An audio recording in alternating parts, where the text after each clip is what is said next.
And Unfixed is just another way of looking at all the things that we reject in our culture: helplessness, uncertainty, the unknown, boredom, inefficiency, all of the things that, our culture says we've got to improve. And the self-help industry especially is so good at that. And I, for my own journey living with this dizziness, I I found the most peace, and not healing as in the dizziness went away, but I found peace when I finally learned to live with what I was experiencing. The irony is that when I finally welcomed the suffering so completely that there wasn't like the slightest resistance to it, what I was seeking by trying to get rid of it was revealed at its heart. So what I was seeking was peace. What I was seeking was self-compassion. What I was seeking was love. And all of that to me now is completely accessible through allowing it to be here.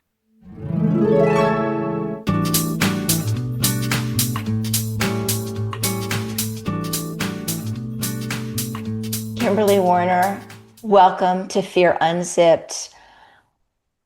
I'm a fangirl. I am not normally a fangirl. I've been around a lot of celebrities, but I am your fangirl. And the reason I found out about you was through my husband, which delighted me so much because he was reading an article or something and he said, Sandi, I think this person would be great for your podcast. And I read it. I went, oh my gosh, yes. I wrote you an email right away. And thank goodness you only took about a day to get back to me because I wanted you on so much. So listeners and viewers are in for just a remarkable story that will be a movie. I really think it's going to be a movie one day. And I want to introduce you officially, though. So you're a filmmaker, you're an author, you're a patient advocate. Your work explores what it means to live fully in a body that doesn't always feel well. And I think there are so many people out there listening that are relating to that statement. You were diagnosed with a rare neurological disease. Your debut book, Unfixed, a memoir. Here we go. I want to show it to everybody. Run out, get this book immediately. I could not put this book down. So it's Unfixed, a memoir of family, mystery, and the currents that carry you home. The words flowed so brilliantly that I kept reading it going, I'm feeling like this is channeled into her as I was reading it. But the thing about the book that really got me was it wasn't a book about illness and it wasn't a book about family secrets. It was a book about finding out that what you trusted for your life was no longer what you thought. Like your origin story wasn't what you thought, your body wasn't what you thought, but you still had to live in it. And how do you live in it?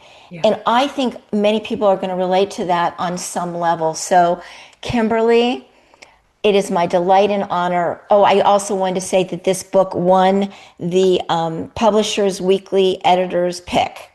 So, and it's a bestseller. Obviously, it's a bestseller. So, and I've told so many people, my daughter's reading it, my friends are reading it. Anyway, Kimberly, welcome to Fear Unzipped, where we really do try to navigate fear and loosen its grip. You're the perfect spokesperson for this. Oh, Sandi, what a warm welcome. I feel shivers, I feel sweat, I feel joy. I'm so grateful to be here with you, and I'm even a little teary. So thank you for seeing me and inviting me into this platform. Such an honor. Will you share with the listeners and viewers kind of where you were, the beginning of your life, and how it gradually got to where it is today, which is something you never would have imagined in a million years? Oh my goodness. Well, I had a lot of fear. Let's start with fear, since that's the central piece of your story.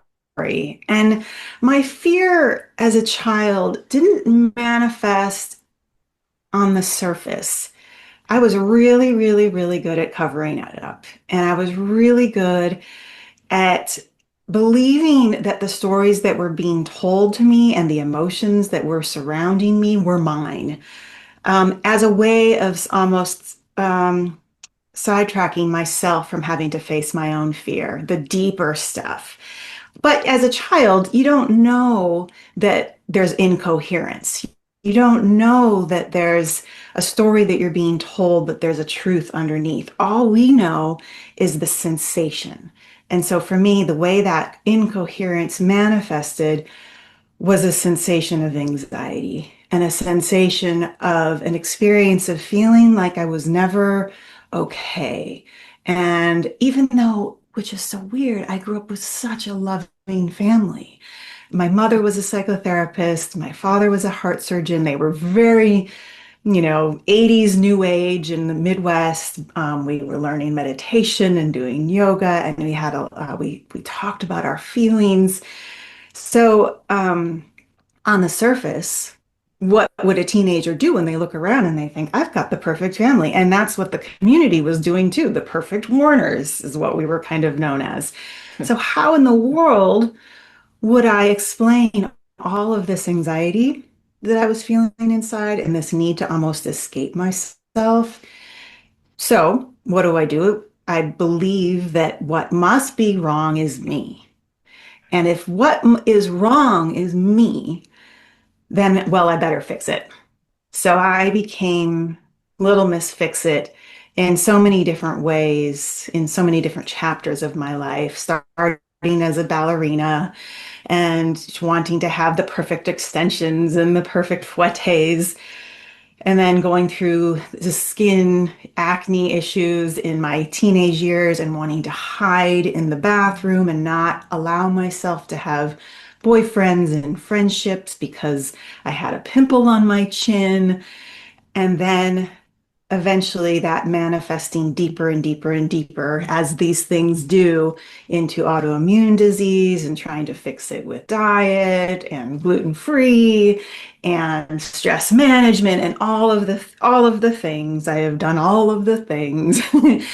And but never knowing what some of that deepest incoherence really was until I turned 40, which was when I had a DNA test that showed that my father, the father that raised me, was not my father. And I say this wasn't a lie that was presented in the family.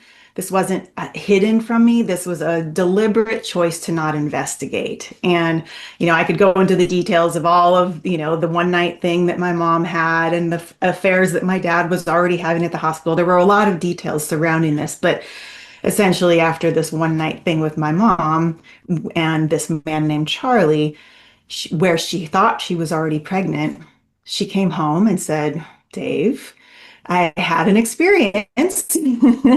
And he didn't have much to stand on because he had already had his own explorations.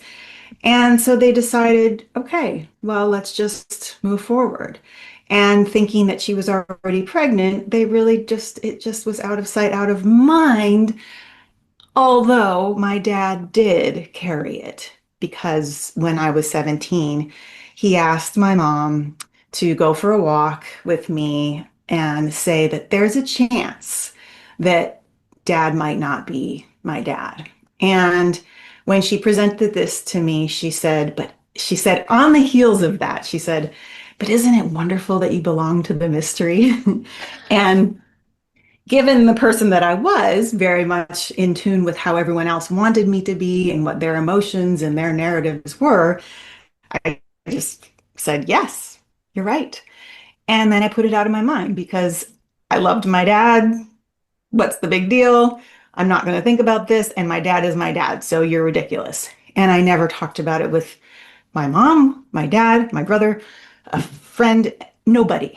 Never brought it up again. And then my dad died 6 months later in a car accident. So then it went deep into the recesses of my memory bank. So there's a lot of little pieces Oh, there. there's so many pieces to this.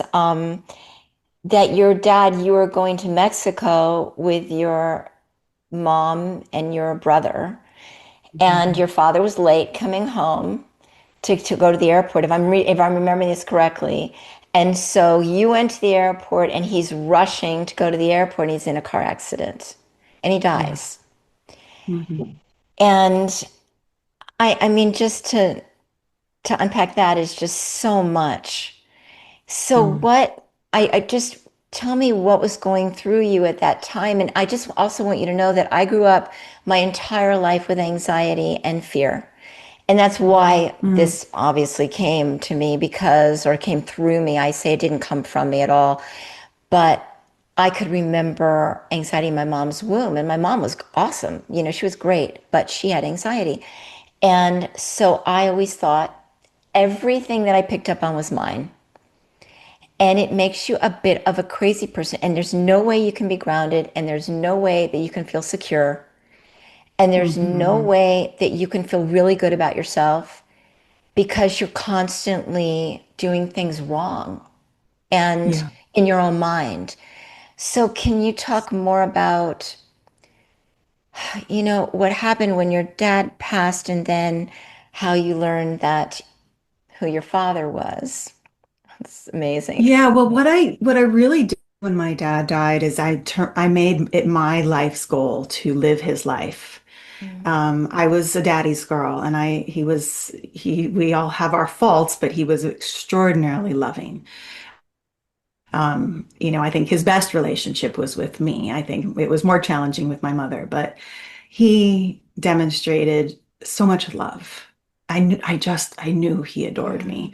So I felt almost like heroic in going, well, if you died, then it's my job to keep you alive and become a doctor and feel the healing energy that you used to have through your hands as a heart surgeon. I'm going to be able to heal with my hand. I mean, I made what I did with my fear around death and the inevitable and the uncertainty of life and the chaos of life. I sort of exited my human self and just decided, well, I'll be more in conversation with my dead dad and bypass all the hard, dirty, messy emotions that I just don't have room to feel. I didn't have a container to feel. And boy, I mean, like I said, my mom was a therapist, so she sent me to a grief therapist. Mhm. I did all the stuff, and I was making sure that my therapist was sleeping well at night because, I knew what she needed to hear. So I was even fooling myself. I mean, I didn't consciously go, I'm gonna lie to you and I'm gonna put on a song and dance for you. But I was so dissociated from my own feelings and so much more connected to what other people needed from me that I just that was my MO. Um, Think we can so all it relate took, to that, Kimberly. Really. Yes. We're yeah, we're taking care of and everybody especially else. women. 100%.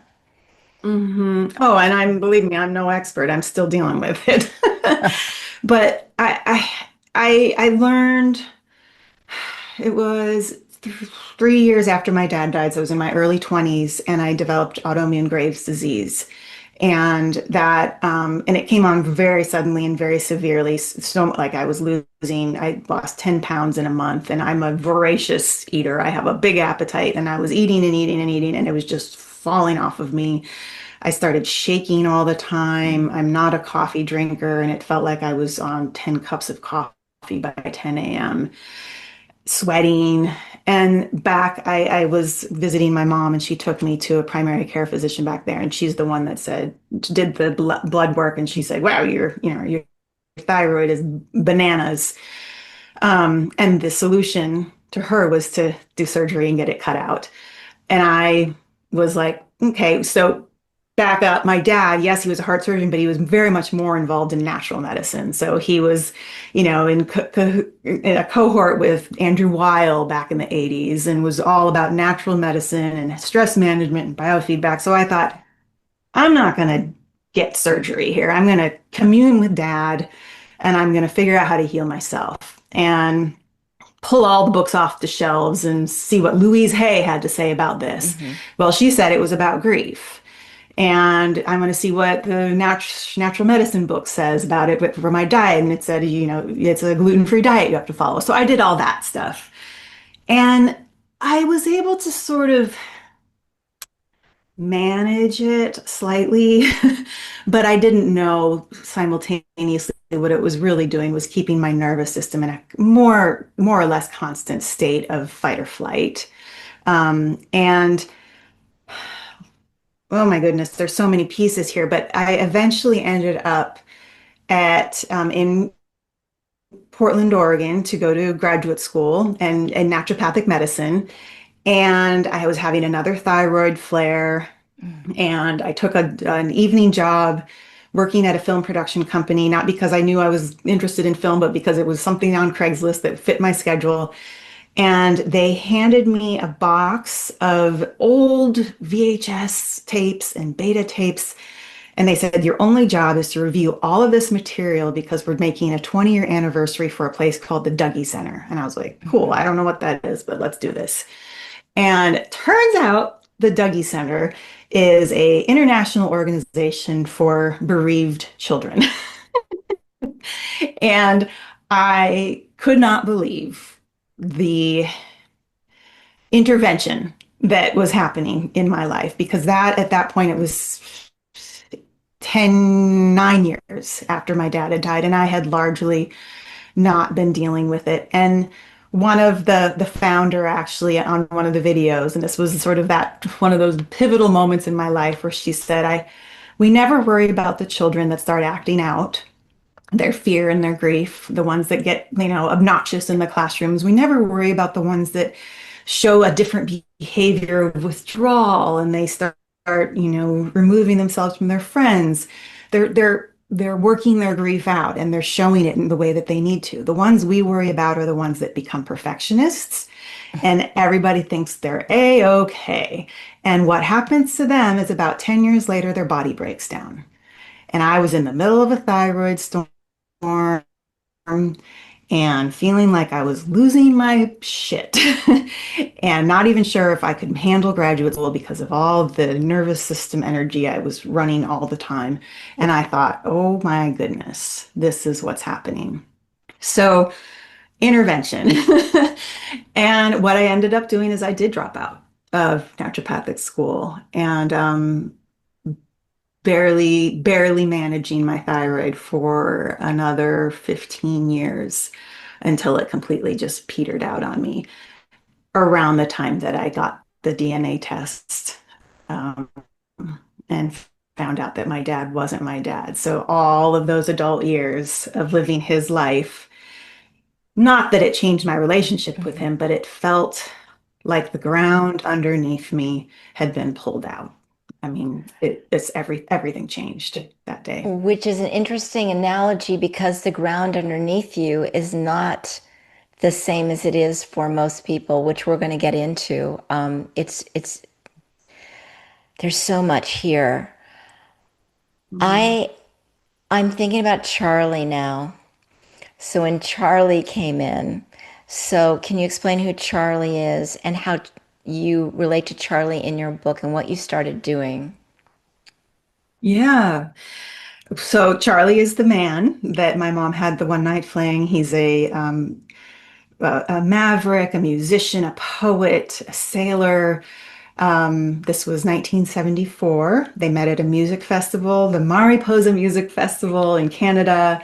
And it was according to my mother, it was a beautiful night. She felt his spontaneity, his friendship, his playfulness. I think the playfulness was really fun for her after having this serious doctor husband. And then they went their separate ways. He, however, carried something about that evening, so much so that he showed up at my mom's doorstep a week later, and not without her ever giving him her address. Turns out they were both from Ann Arbor, Michigan, so that's just strange in and of itself. So he showed up And then 5 years later, but in that day, nothing happened. They went for a canoe ride. She was like, "Hey, I got a husband. I got marital problems. This isn't going anywhere." Um, but they had a lovely little canoe ride. And then 5 years later, he called her and from a whole different location. She was in Wisconsin at that point, raising the family, and invited her to a music festival with her friend. And they sat on a hill and shared photos of children. And so he saw pictures of me. And so there, and then 5 years later, he wrote a song about fearing that he's the father of a son or a daughter, but he knows that it never will be. Those were the lyrics in the song. So he had something lingering, unless he had this with a bunch of women, which is also, according to his family, like impossible because he was very charming. But he did sense that there was a child out there that was his. In 1985, he died in a sailing accident on Lake Michigan. And he was an expert sailor. And in fact, wrote for Sailing Magazine and warned about late summer sailing on Lake Michigan a month before he died. So I was only 10 years old and swimming in that same lake. um, and and then that was that. So when I turned 40, all along, my mom would say, "Oh, this one night fling with Charlie." She never thinking that like Charlie was my dad, but just would talk about her past and the marriage with dad and these little things that they were experimenting with in their own sexual revolution. But it was only ever Charlie and the little details she remembered about him that were he had a television show and that he was a musician. And that was it. So, that's that. But sometimes there would be something in me that thought, because of this conversation I had with her when I was 17, I thought, well, who is that? And I would Google it, and some Charles would come up in Germany that was a musician from 1938 or something. Nothing would come up. Hmm. But when I turned 40, my mom and I were on a walk on a beach in Mexico, and she was likes to tell stories over and over again, which is great because then I could retell them in my memoir. Exactly. um, and all of a sudden she remembered his last name. And it wasn't like she had an aha moment. It was just she was telling the story and she just said Charles Brower. And it was as if she had always said it. And I tucked that away. And as soon as I was in internet service, I put that name in and up pops an album. He had 3 albums on eBay with his face. And I started to tremble inside a little. I didn't say anything to my mom. I just had a little tremble, like a tremor really, that started. And when I got home, even before my husband started up the car, he picked me up at PDX airport and I showed him the photo and I said, who do you think this is? And he said, "Well, I don't know, but it looks like it could be your dad." And that was no context. I didn't give him any context. That's all he said. And I thought, uh-oh, something's happening here. And I was very afraid to pursue it, talking about fear. I felt like life was giving me a lot of opportunities to intervene here and change the course. And I didn't feel resourced enough to handle it. Mm. And yet at the same time, what I do with fear is I become really impulsive. And so what I ended up doing is I just pursued it madly and Yeah. making myself even more and more into that Mhm. hyper fight or flight state, telling everyone about it. It took, well, a week later, I was in a bicycle accident and broke my pelvis. So I shattered the foundation of my body while the foundation of my psychology was falling apart. And that metaphor is just almost, stranger than fiction. But it gave me 2 months of bed rest to just lay there and look through the internet and explore what this possibly was. I found out that about his death. And I didn't give myself, even though you'd think, well, 2 months is a lot of time. I needed more time to really assimilate this. And but instead the impulsivity was really taking over to mask, to deal with the feelings that I was starting to feel inside. Needing people to tell me how to feel, really. So I I ended up doing a DNA test around October of that year, or sorry, August of that year. And sure enough, my brother and I did it, and he came back as my half brother. And then all of us were in shock. And so that's, that brings us up to when I was 40. I'm 50 now. And like I said, I became manic in this news. And I essentially, I would call it a protracted panic attack. And I thought I dealt with things quite well.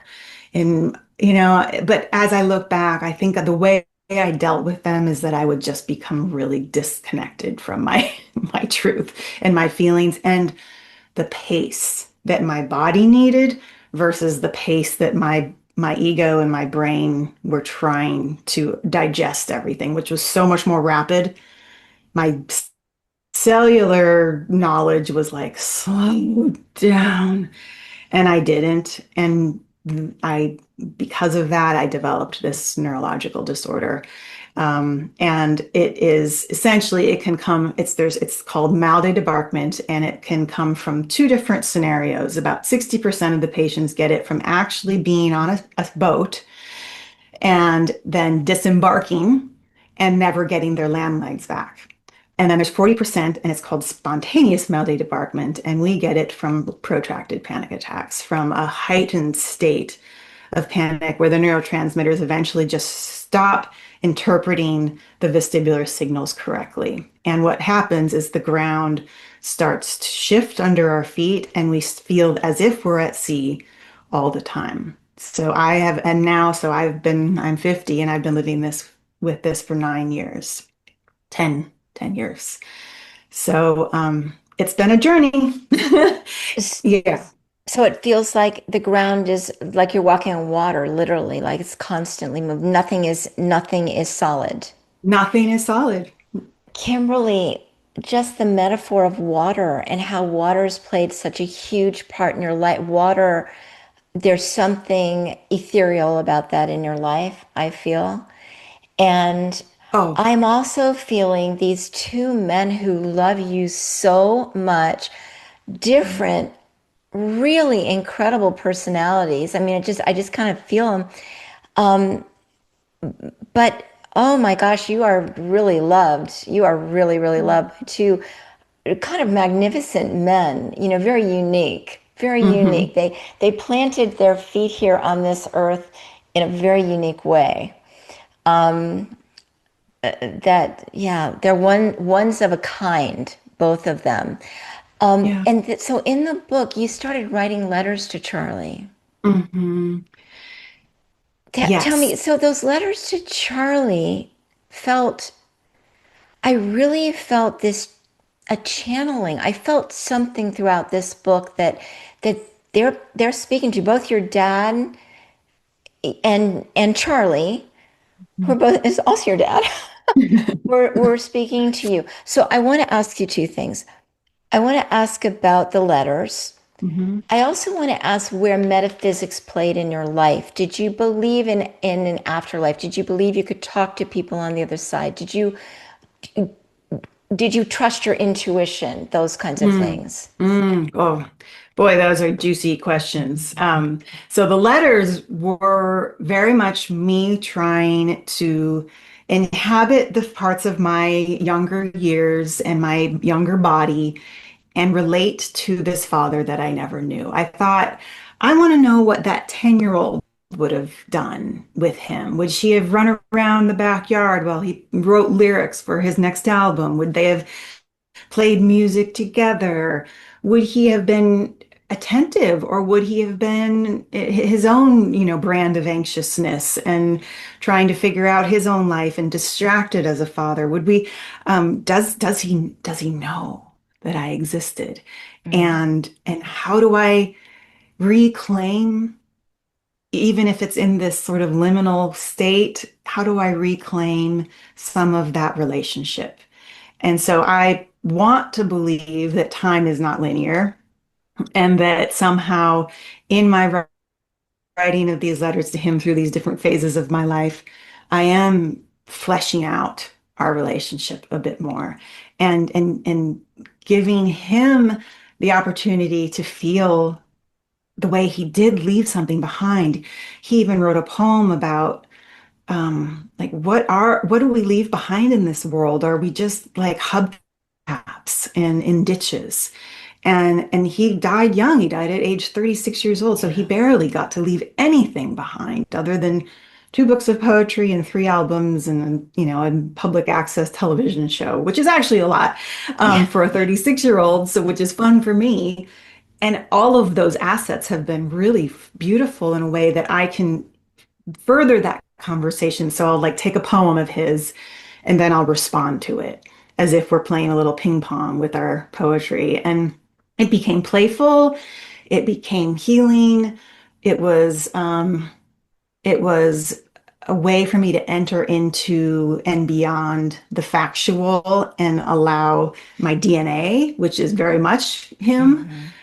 allow my DNA to maybe I don't know, I picture it like little lights going on that had to go dormant in order for the story, the old narrative to stay true. And now that it was shattered, it was like little parts of my DNA were starting to come on. I mean, even the fact that I wrote this book, I don't come from a family of writers. And then all of a sudden, and I never wrote before either, and other than just journals and stuff like that. So it was almost like little things started to come alive in me that I didn't know were there. So as far as the metaphysical part, though, it's I wanted very much to believe that I could have these conversations. When my dad died, all I wanted was to be with him. And I wanted him to guide me and converse with me and show up at the end of my bed and dance around the room and all these things. And he never did. And I say that only like he never did in the way I wanted it to be. Mhm. It would show up in like this family joke around the number 43. We would have these lots of 43s, and that's connected to the day he died, but it's also a shorthand for love you. And so we thought, oh, it's just dad's communication, but it wasn't ever enough. I doubted myself when you asked if it was something that I could believe in my intuition. No, it wasn't enough. And so eventually I just felt like, yes, I think the universe is love, but I don't know what happens when we die. Maybe we just become part of the soil and part of the air and part of the cosmos. And I am something's changing dramatically for me Uh, since the publishing of this book. And I'll mm, tell I you can why. see that. And I'll tell you it's not even in the book. So when I went on my book tour, I felt, first of all, I just felt extraordinarily held by something so much bigger than me. And I thought, oh my gosh, with my nervous system and my dizziness and like I'm not, how am I going to sleep? I have to go to 6 cities and talk to people all day long. And I'm an introvert. And I thought this is going to be a Mm, disaster. And I was, for the first time in my life, I was in a flow state. I was sleeping 10 hours a night. I would wake up. I felt connected and present with every person I was with and every audience I spoke to. It just all of a sudden was like, who is this person? And it felt joyful and easy and graceful. And I could have gone for more than a week. Um, well, I one of the evenings on the book tour was in Wisconsin, which is where I grew up, on Lake Winnebago. mhm. So I did the library event in town, and then an old family friend threw a big party because so many people from that community were loved my dad, loved my mom, were heartbroken when he died, and their grief was, even palpable 35 years later in that room because yes, my dad was magnificent. I'll just say that. He was magnificent. Everyone felt it. So anyway, when back up, this part is in the book. He shared a letter with me my senior year in high Yeah. school. well, actually, he wrote a letter for me my senior year in high school, and it was part of a exercise for a class that I was taking where a parent had to just talk about something that they maybe not wouldn't necessarily talk about with us in person. And my dad just thought this is the coolest thing, and he wrote like a 2.5 page letter with and then made a tape for me, a cassette tape with all of his favorite dance music on it, because at that time he was dancing to Gabriel Roth in the basement before he would go into the hospital in the morning, trying to like break free of the depression that he was feeling. He was experimenting with Zoloft and Prozac, and none of it was working. And he thought, I'll do breath work and dancing. And I'm a teenager and thinking he is just the weirdest dude ever. And I thought, whatever, Dad. But in the letter, he wrote how he had a wish. Well, first he wrote, like, I really feel like I want you to experience this freedom in your form someday. He appreciated what I was learning with ballet, but he saw what it also could potentially be, which was controlling, a lot of my more authentic movement. And he said, I have a wish that someday you and I will be able to dance together. And if we are, I'll know that we're both in a really, really good place. And he sort of set the whole scene up with like a candle and like this is how he wanted it to be. And even then, I just thought, oh God, this is so embarrassing, Dad. Like, no way, I'm not going to do that with you someday. Well, the assignment was that the parents would write these letters and then give them to the teacher, and then the teacher would mail them a year later after we'd come back from college.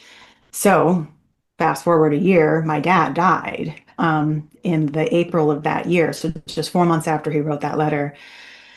And she held on to that letter, and then Christmas of the following year, she called my mom and said, Nancy, I have a padded envelope from your husband with return address, David Warner, you know where. Didn't even put our home address on it. Not kidding you. And she said, should I send it? And my mom, I was standing right next to her, and she said, Kim, what do you think? And I said, yes, of course. So I got it, and I ripped actually right through the whole envelope. I was so excited and nervous. And I still have that letter with a big piece of scotch tape through it. And I held on to it. And in many different ways, I kept thinking, I can bring my dad back if I just light a candle and if I'm just in a good enough space, and then I start doing like this free form dancing with his music, I'll bring my dad back. And so I tried it in the basement. In dance, I had dance classes in college, and I would do them in the studios there. And then I even choreographed a piece around it for a performance. But he never showed up. Fast forward this night on my book tour. This is just, it brought tears to my eyes when I told it the next day because I was in so much shock. After that wonderful evening with the whole gathering of the community to celebrate my book and this big day of sharing it in the Appleton Public Library and all of that, I think I fell asleep around 10 o'clock at night and just sound sleep. I woke myself up at 2 a.m. and I was sleeping on Lake Winnebago. I mean, this house was probably like 20 feet from shore where my dad's ashes were. And I woke up from a dream with this sound that was coming out of my mouth that was like a sound of just ecstatic joy. And it just was it startled me awake.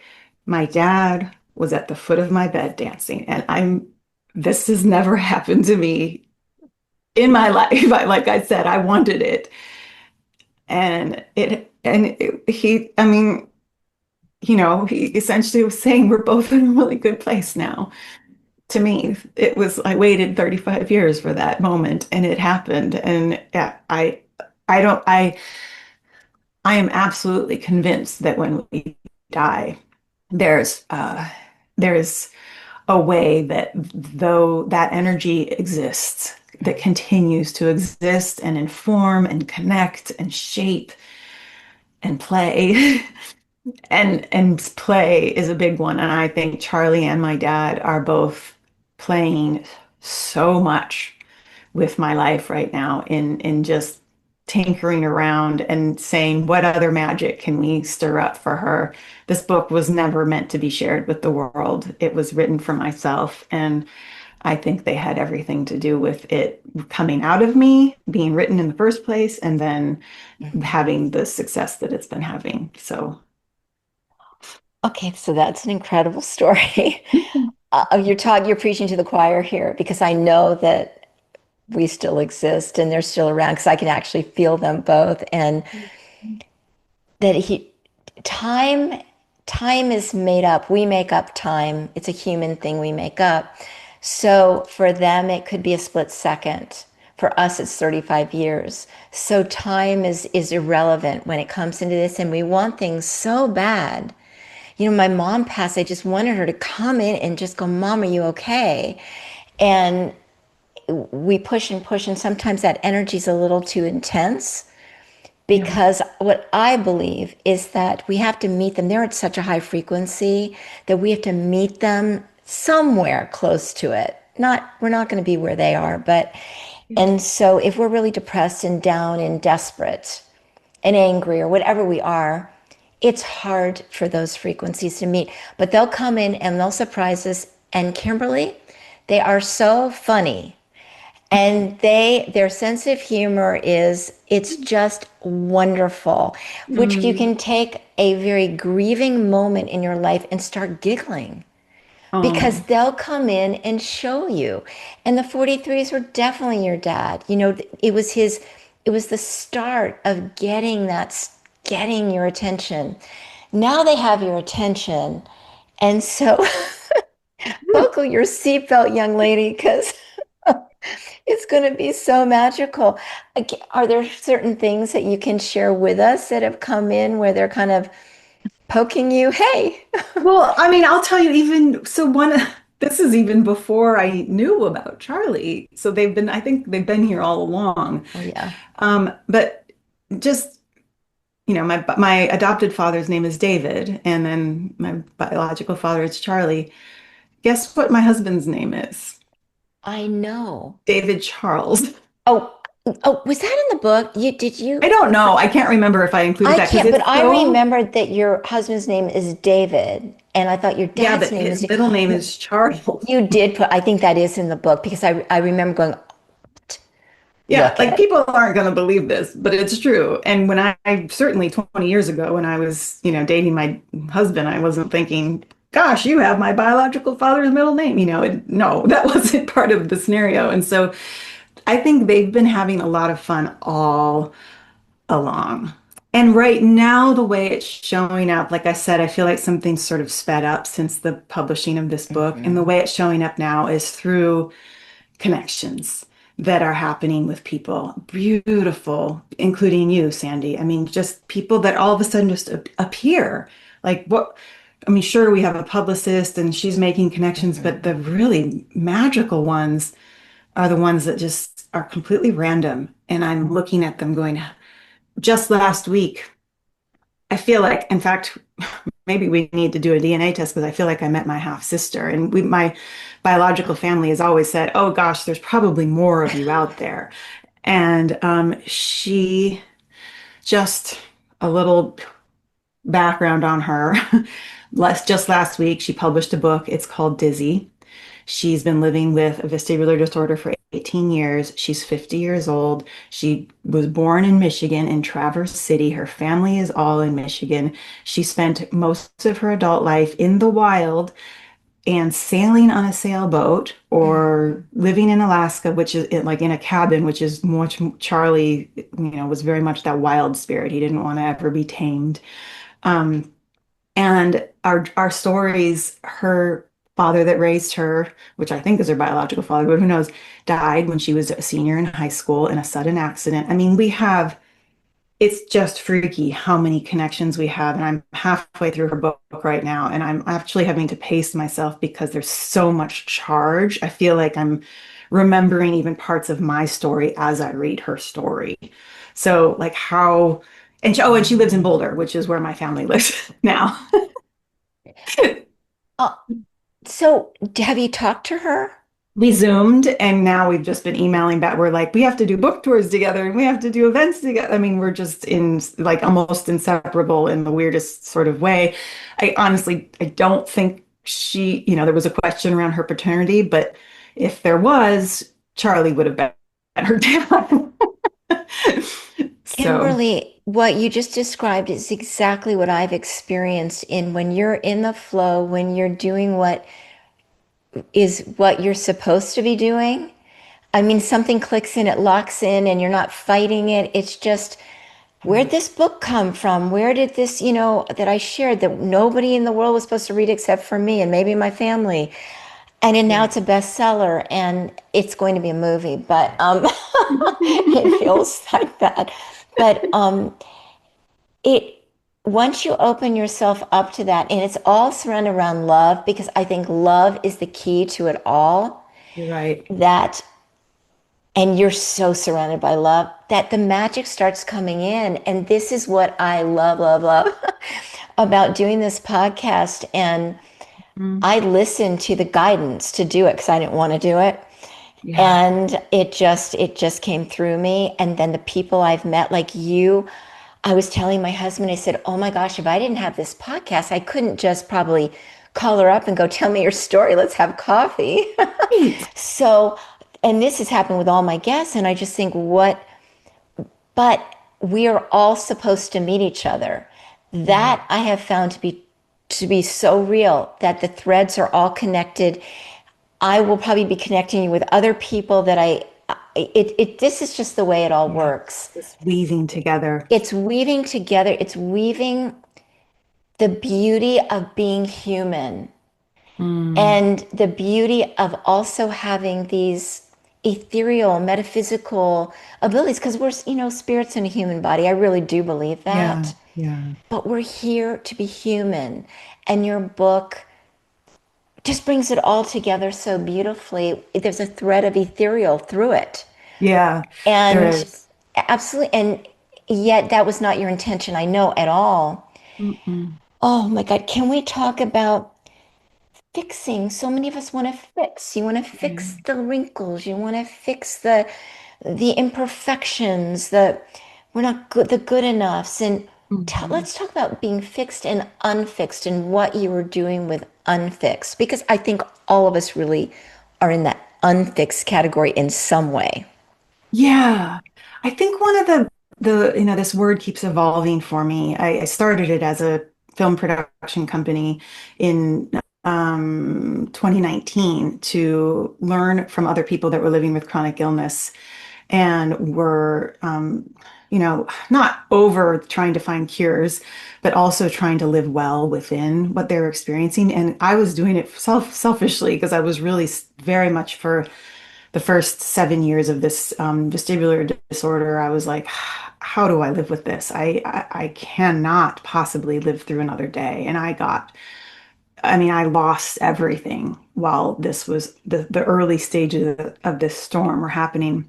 I even moved in with my mom for 7 months to pursue treatments in Colorado, and I was getting worse and worse and worse by the day. And to the point where it just imagine walking through a bouncy castle. That's what solid ground started on a really bad day. That's what solid ground feels like. It just drops out underneath my feet. And then when your nervous system is reacting to all of that stimulus, it becomes in a hypervigilant state. So lights feel like daggers, and sounds are too loud, and so, we people with this disorder and with a lot of vestibular disorders actually end up really isolating. And that's what I was doing. And that's actually what led me to writing this book, because when I wrote it in 2018, my husband was away at work all day. We had one car. We had just moved up to this ranch, in the middle of nowhere in Oregon.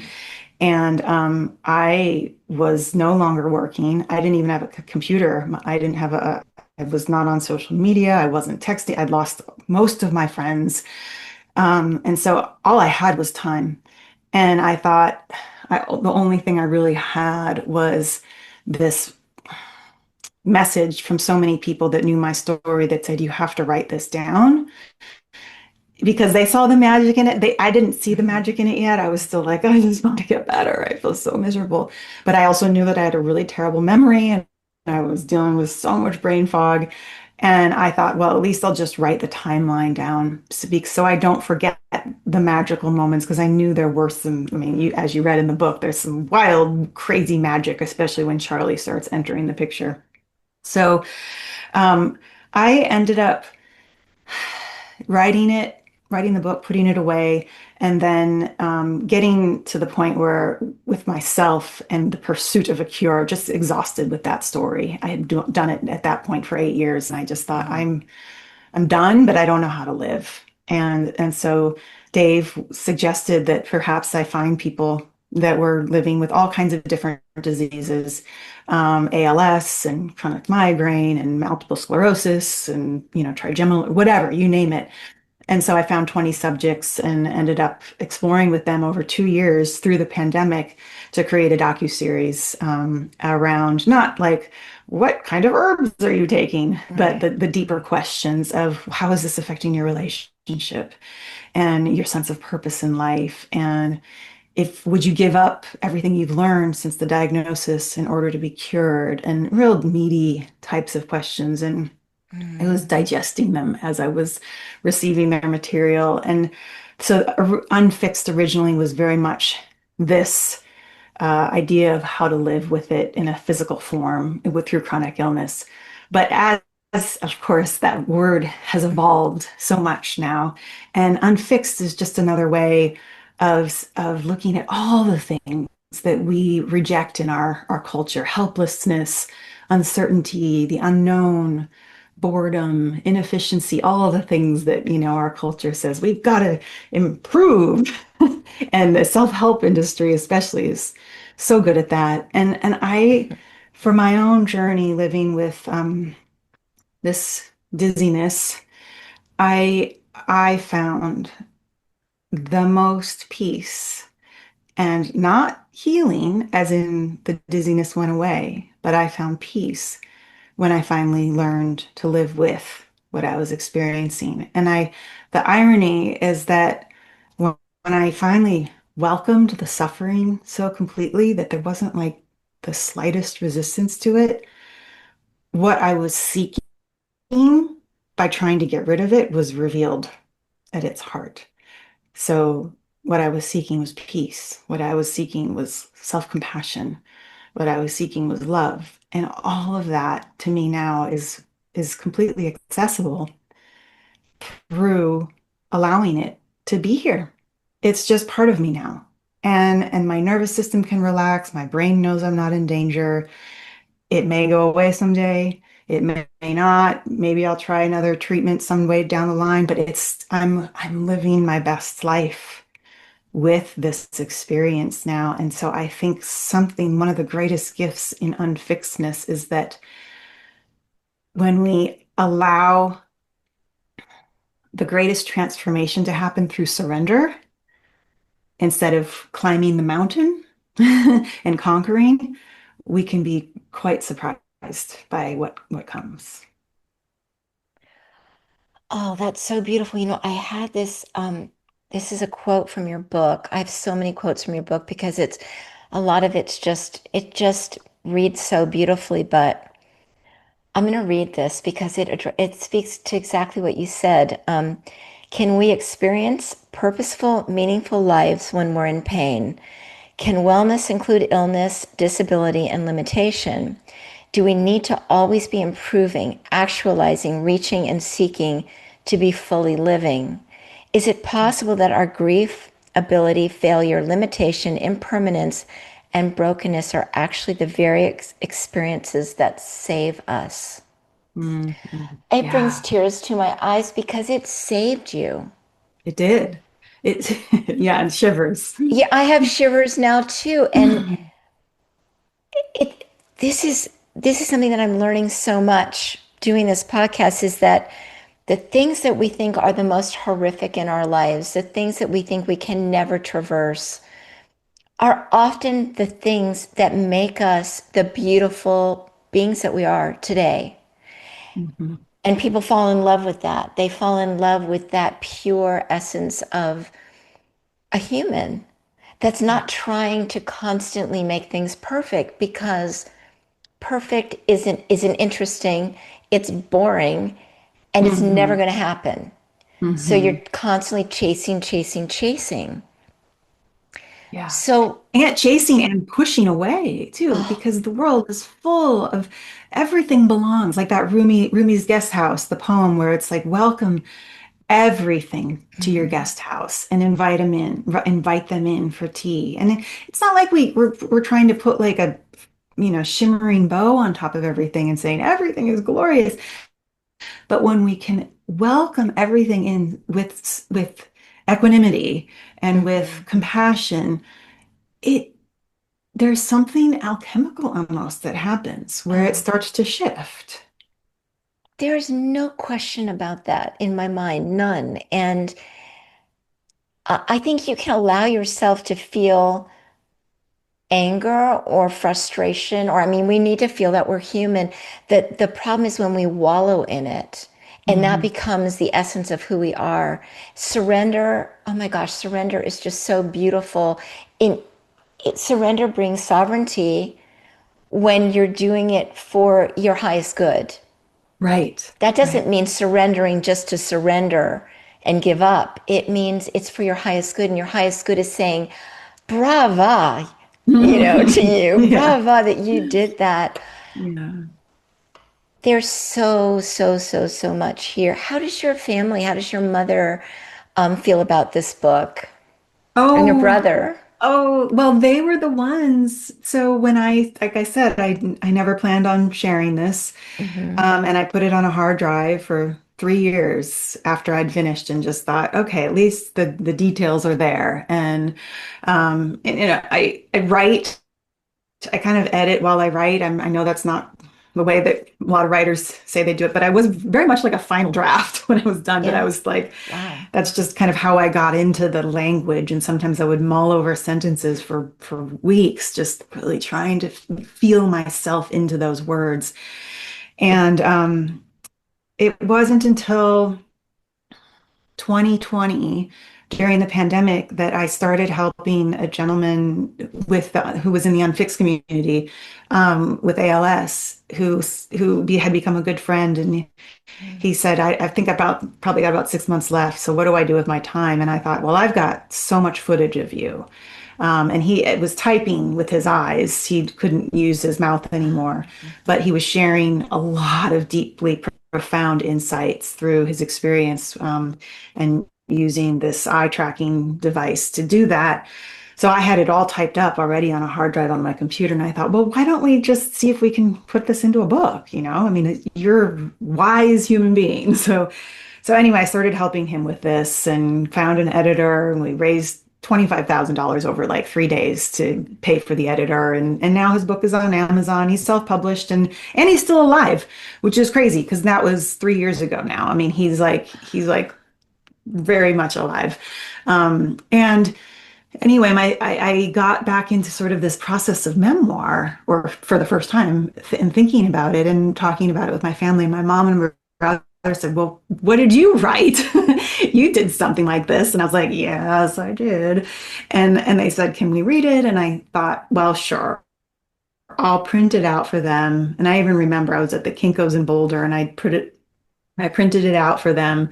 And first my mom read it, and then my brother did, and they both instantly said, you have to share this with more people. This is not just a personal story anymore. This is something that needs to be out there. And so from that day on, they were my biggest champions. And I'll tell you, a month ago, I was in the car. Actually, I was driving to the country club that you're involved. Yeah. Yes, yes, yes. Yeah. Anyway, and I was talking with my mom. She's been more recently diagnosed with Parkinson's, and one of the ways that's showing up for her is cognitive delay. And so she's not nearly as communicative as she was. I used to be the quiet one, and now she is. But she said, Kimberly, I want you to know I've read your book 3 times now. And I was like, wow, mom, I want you to know if, that this is your story too. So much of the details of this story are because of the way you told them to me and the love that you nurtured me with so that I could tell this story and the grace that you offered so that I could share it with people. And so I want you to know that, you gave birth to me and therefore this is also your book. And she said, well, you writing this book gave birth to me. And I thought, and I remember because of the Parkinson's, I was like, what did you just say? Like, did you just communicate that correctly or did you mean something else? I said, what did you say? She said, your book gave birth to me. And I thought, oh, wow, that's a doozy, Mom. And I asked her, what did you mean by that? And that's when sort of the cognition fell away and she said, I don't know. I don't know. But I have asked her since then. And something definitely, this whole story was an incarnation of me. It was as if my inner self and my outer self finally could come together. Mhm. All that incoherence met finally and is coming forward in the world. And I feel like some of that incoherence is also, my mom felt seen in this book. I somehow was able to see enough of her truth and offer it through my words that she felt seen. And so that to me is one of the greatest gifts ever to because I never, ever, ever wanted this to feel like a story of anything but absolute attentive love to my family. The book it's love. It's Mm. just love through trauma, secrets, illness, everything, laughter. And when you're telling that story, I was saying your mom felt seen. And it's very clear that, and love, she felt deep love. And we don't know as mothers, we keep some things inside that we don't want to share with our kids because we don't want to trouble them with anything. Mm. So she knows that everything that happened with her was, I mean, pure love, and that you took it in as love. Mhm. And I think it's beautiful. And your brother in the book, it was so sweet the way you talked about your brother and how you ran into his arms. You needed his arms to hug you. And Mm. it's such a beautiful family. Oh my gosh, we're, do we have I know I another could just five? keep going, Do going we and have going another and 5 hours here? So also I worked at Downstream where You did yes, I not. was their publicist for a while. I know Northwest Film was Film Center. Hmm. Film Center. Oh yeah, I mean, I knew many people that worked there. So Unreal. when I What was year re were you at Downstream? oh my, a million years ago, I'm a million years old, so it was a You are million. not. Oh, I am much older than you, but um, it had to be 35 years ago, or something like that. So was Tim probably was still, Yes, yeah, it was still yes, Tim. Yeah. yes. But Yeah. so when I was reading your book, there were so many things that I related to because there were places that I know because I'm in Portland. Yeah. Anyway, oh my goodness, I have a few questions I like to ask Okay. everybody. Can I ask Of you? course. Yeah. Okay. I love this conversation so much. Me Thank you too, for your Sandy. vulnerability and your book is a healing book for Mm. people. It is a healer. And you wanted to go into naturopathic medicine or Chinese medicine. You study all those things, but you did it through this book. And there's an Mm. alchemy in it that's really going to touch so many people. Oh. Anyway, okay, my first question. What's your number one go-to strategy to relieve mental distress? Oh, cat on lap. Just to put a cat on my lap, sit in the corner of the sofa, bring one of my babies up onto my lap and allow myself to be distracted. So printing out a New York Times crossword puzzle.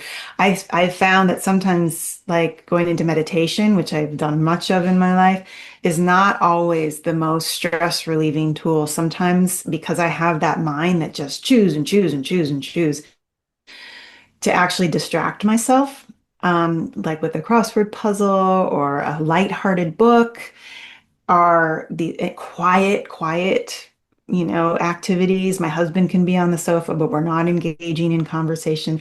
That's where I restore. Mm. I understand that very, very well.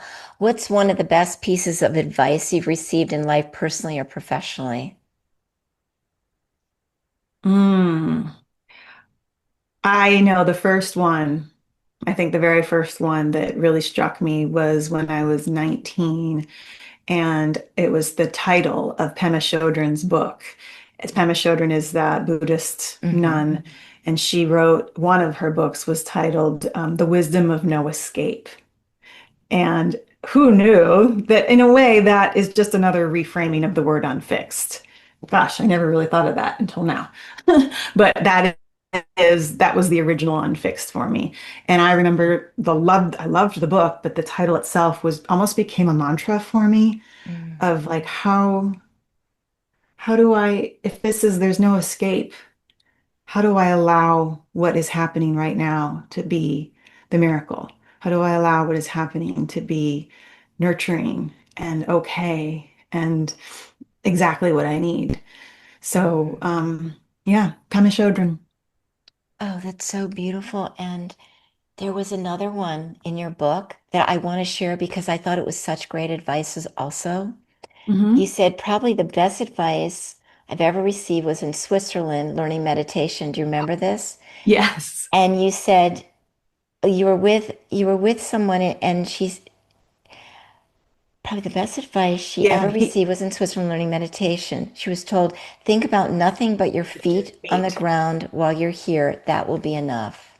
that will be enough. Yeah, it was the leader. It was a Taoist center that I was traveling through Europe for a year and finding, laundry to do in places so that I could have room and board. And he was the meditation leader there, and he just took one look at me and he said, "Don't do anything while you're here. Just think about your feet." But that's fantastic advice. I Hmm. love that. That's all you need to think about. What does a successful life look and feel like to you? What I'm living right now. What I mean, and what I mean by that is, okay, there's all the trappings of like she published a book and all of that, Mm. but that's not to me, that's not what equates to success. What equates to success is this deep feeling of surrender to and play with life and allowing life to present itself to us and in a way that we are in kind of this constant response. And I mean that because a lot of us have strategies for our lives. Like by year 10, this has to be happening. And Mm. by there, and I feel like to me, success looks like it's sort of reversing that whole scenario where we actually are surprised by what happens. And Yeah. we end up trusting more and more and more that the whole thing is unfolding just as it's supposed to be unfolding. And there's no time sooner or later that it will happen. It will happen right when it needs to happen. And there's a grace in that that just makes everything feel successful. It's like a dance. Yeah. Yeah. It's like a Mhm. dance. Okay, the last one. Complete the sentence. In the past, I was, and now I am.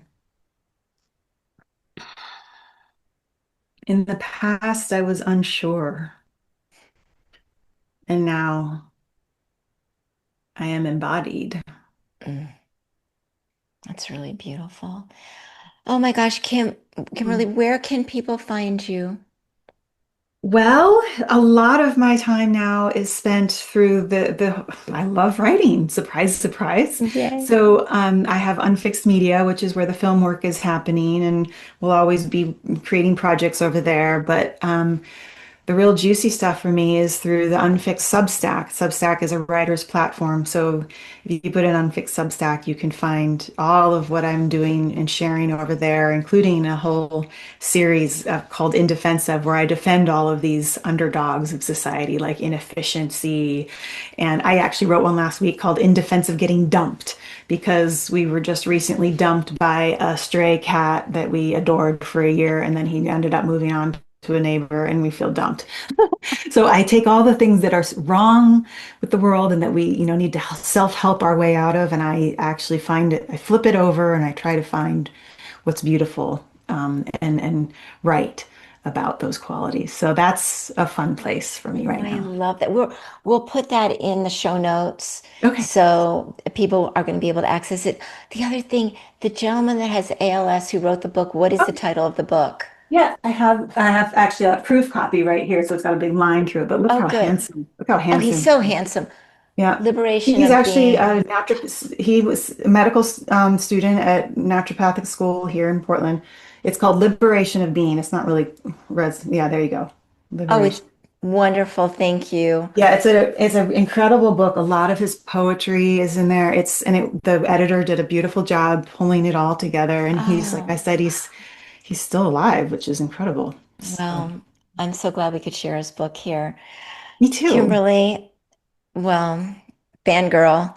Um, Yeah, thank you so much for being here. Please, everybody, just run out, get this book. It is oh gosh, this is the hard part, getting the lighting I know. just right Unfixed.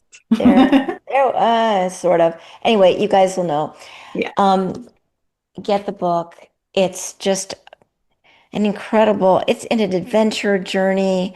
Hmm. It's all about love, and it makes us all realize we can navigate our fears, our anxieties, our traumas, our illnesses, Hmm. our uncertainties, We and can. we can get to the other side. Thank you so much for being here. Sending you Thank so you. much love. What a joy, Mwah. Sandy. So much Mwah. love. Thank Thank you. you Okay, so bye, much. Kimberly.